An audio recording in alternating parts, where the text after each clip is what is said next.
Leadership in Motion was the theme at the state conference for the 44th annual Texas High School Athletic Directors Association meetings right here in Frisco, Texas. It was a great opportunity for ADs all over the state of Texas, whether it was middle school, high school, or even college, to get to know each other.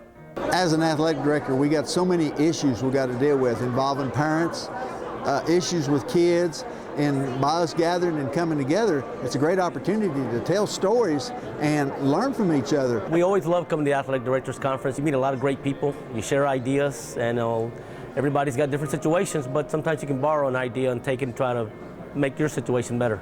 The executive director of the Texas High School Athletic Directors Association is Rusty Dowling, who was hired back in March of 2012. The former Texas City head football coach and Katy ISD director of athletics oversees the organizational and administrative concerns of the THSADA. Before we hired Rusty, it was up to athletic directors to put this together, and it was a lot of pressure on people in the area hosting it to come up with the facilities and the money that it takes to put it on. But Rusty's done a great job of putting this together, and we're fortunate to have him as executive director.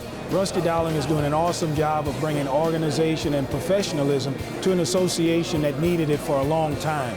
So we're quite pleased with the leadership he's provided to us. Rusty's been a huge resource and he does a wonderful job, and so we certainly appreciate him and all his efforts. We're looking at 700 members, and I can remember when if you had 50 members, you were very lucky. The money that he's brought into the Athletic Directors Association, he's done a tremendous job. Perhaps the collegiate AD's perspective was one of the highlights from the guest speakers, who will be the first to tell you that the state conference was a huge success once again.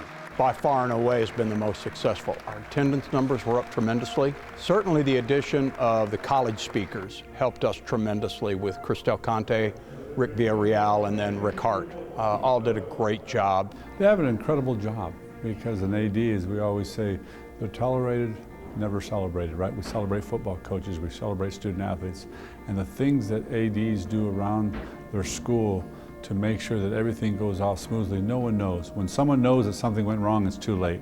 You have to find ways to create more than just a business relationship. It has to be a personal relationship. Coaches have to know that you're in there, you're in that foxhole with them, that you're gonna take the shots with them, that you're gonna share the vision with them, you're gonna let them help build the vision, that their families are gonna be a part of the process. Great speakers and great panels. You look around at the room, how many people are here in the middle of the day, and they're really very interested in the information given here that will, help them be able to go back and do their jobs and provide something for kids that kids need. Hellas Construction President and CEO Reed James Seaton is an associate member of the THSADA now and spoke to some of the ADs about the field of sports construction. A big topic in Texas with the recent drought-like conditions was artificial surface maintenance and organic infill for fields.